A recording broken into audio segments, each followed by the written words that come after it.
Now, let's look chapter 4 of your textbook, how you choose the brand elements. So the elements are the visual aspect, everything that surrounds in your brand that will help to convey that positioning and that personality to the external world. Okay, so remember my summary on how you create brand equity. You have your positioning, you just learned how to define the personality. With those two things, you create an identity. Then, okay, so what are the elements, the external elements, the tip of the iceberg that will communicate to the external world this identity? And afterwards, we will look into the marketing programs that will carry that, the channels that will carry that to the consumers and establish the image. So now we are talking about the brand elements. So the most successful brand elements are those that are immediately recognizable. So the dream of a marketeer is something like when you see the swoosh of Nike, you don't have to say anything anymore. That's a brand element, the swoosh of Nike. On itself, everybody knows we are talking about Nike.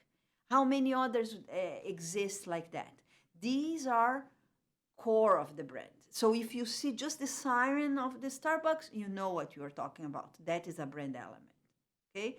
So immediately recognizable by these elements, the brand is.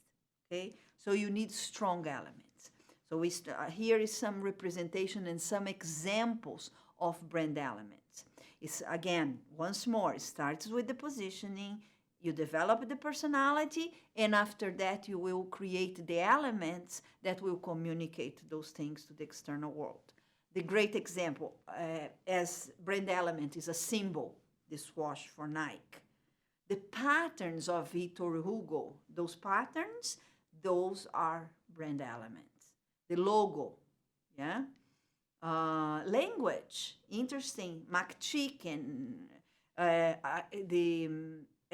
who uses this very well is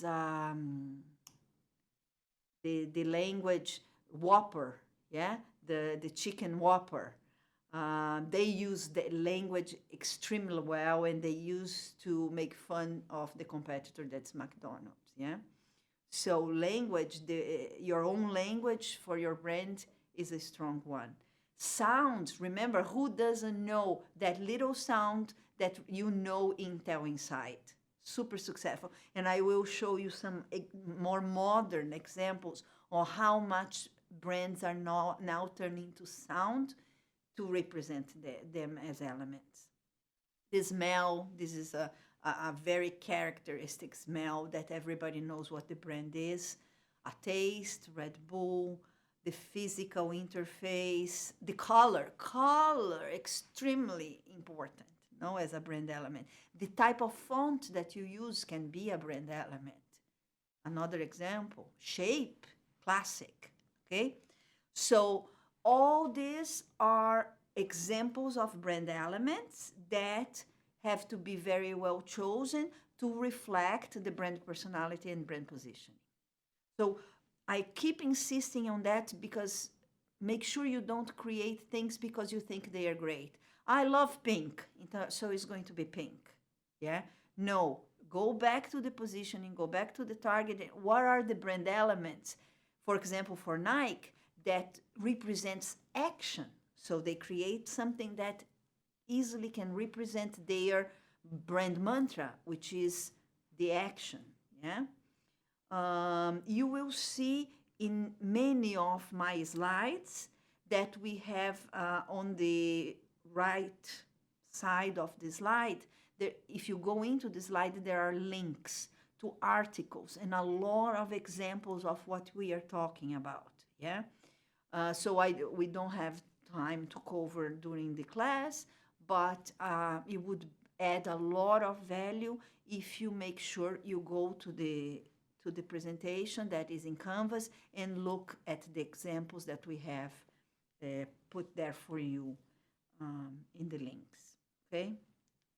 So how you choose? What is the criteria that you use to choose your brand elements? Number one, you want it to be memorable. Remember, remember when we talk about brand equity, in one there were two things necessary to create: awareness. Remember, you have to know the brand and then have a positive association of quality. So you want your brand elements to be memorable, that immediately it's easy for you, it doesn't take too much money you invest to make it memorable, easily recognized, easily recalled. It has to be meaningful, which means descriptive of what, ideally descriptive of what your positioning is. Likeable, yeah, fun, interesting, transferable. So that is a very important point, okay? Because you might be starting with one product, but you want a brand that if you create other product lines, you can extend that brand. So it cannot be too narrowly focused, okay? So you want it to be transferable to other products, but also to other geographies, other cultures. So when it comes to brand elements, guys, you have to be super careful. You have to do a lot of research to make sure that it's something that, especially now when you cannot restrain geographies, to make sure that it's not offensive or has a completely different meaning in different cultures. Yeah? And the internet is full of examples of big mistakes about that. Okay? So it has to be transferable, flexible to adapt, and you have to be able to protect. So let's see some examples. Memorable. A great example of memorable is the blue rhino for gas. I mean, it's who forgets a blue rhino with a flame on their nose? Yeah? Meaningful.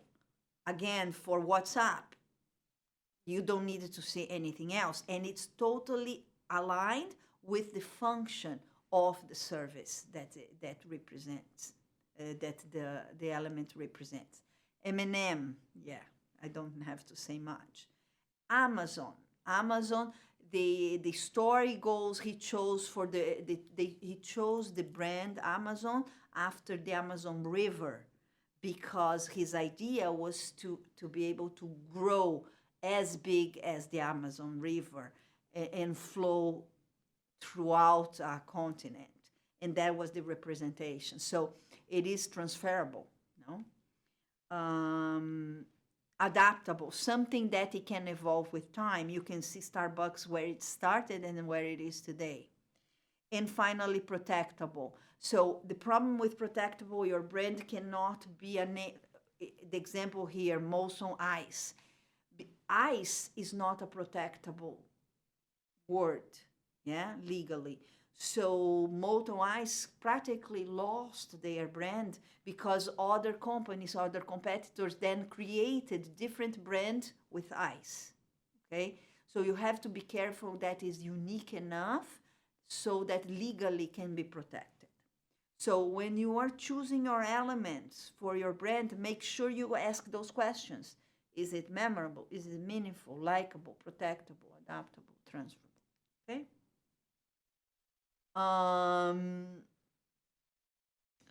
So examples, okay? Examples of elements. A lot of brands use a character to represent the classic one. I mean, this is the classic example, which is the bunny, the Energizer Bunny, but you have Geico is another example. These are brand elements because they help to convey the brand, especially Geico. Think about it has so much personality, that that character. It helps to convey the personality of the brand, yeah, and it is very memorable. So think about the characters and think about these characters. Here I'm using the Energizing Bunny. When you have a chance, please look at the link because it gives you the story of the Energizer Bunny. But it's such a good example. Everybody knows that it keep going. It helped the company to convey their point of difference. That because what does the bunny means? The long live Energizer bunny, that they are the battery that lasts the longer. That is Energizer point of difference. So they chose a brand element that would convey that. Okay, and they use it everywhere. Okay, jingles. We talked about jingles. Sound is one of the senses, one of the most important senses, together with smell, to bring memory quickly. Okay, so music is one of the most important you will use in building a brand because it expresses your voice. Okay, so example, the jingle, the Kit Kat, yeah. So the moment you do that, you already associate with Kit Kat. Intel processor is the other. And now this, if you look at the material in the Dropbox, this shows you a link. There are an article of how MasterCard create the Sonic brand recently, like the last year, okay? Which is kind of the old style jingles, but now they call the Sonic brand. And it's extremely interesting, their strategy, because what's happening, cards, people are no longer, or very soon will not be using physical cards anymore, yeah? Everything is digital. And one of the key elements of a credit card company is the actual card, yeah? The representation of who they are. So how can they maintain the relationship, a channel to represent their brand, to convey their brand to the customer, if they are losing the usage of one of their main elements? So before that happens, MasterCard is already preempting that, and they created a sound that they are putting every time you pass your MasterCard card, you will listen that sound. So you start to associate the brand with that little sound. So it's really, really genius. And they create sounds that are the same beat, but slightly different for each culture as well. So they are very culturally relevant. Wonderful, wonderful strategy. Please take a look at the link that is in this deck so you can see the article with the CMO of MasterCard explaining their strategy. Excellent example of the usage of music as a brand element to associate with the brand. Another important brand element is packaging. How can you not be? Yeah. Market research show for facial tissues. Yes, 60 during the summer, the sales of facial tissue drop by 60%. That's a humongous seasonality. So what did Kleenex do? They said, so let's change our packaging and see if it has an effect. They did, and incredibly, I think it stops the 20%, cut the 20%, the drop, yeah? So that is for the summer, super successful. And they use more, and after that success, they've been using for occasions, yeah? Look at more examples of the packaging related to the season, yeah? So here are more examples. Now, this is a case study, actually, you can read on your textbook. It's really interesting.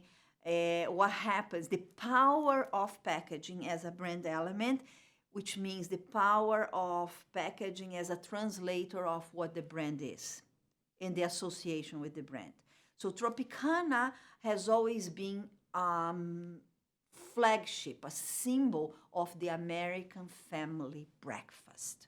So when you watch like TV, there is the Tropicana pack there while the family is having breakfast. Here it comes, this new marketing director wants to make their market, said, I know what I'm going to do. Let's modernize the packaging. And let's make sure we put very clear our point of difference on the pack. That's what he did, 100% orange, yeah? So he put his point of difference straight on the package. Pulp-free, 100% orange.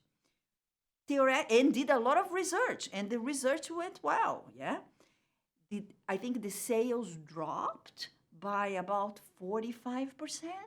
It was a disaster. And then when they interviewed people why they stopped using, they said, well, that is not my Tropicana. That is not my, they didn't associate anymore.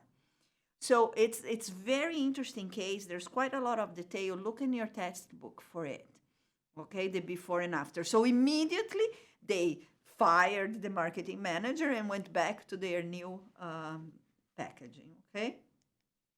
Here are just more examples of how you can use packaging as a brand element, but also strategically, yeah, as promotions. In this case, more, or to show how if you're feeling cranky, if you're feeling sleepy, have a bite.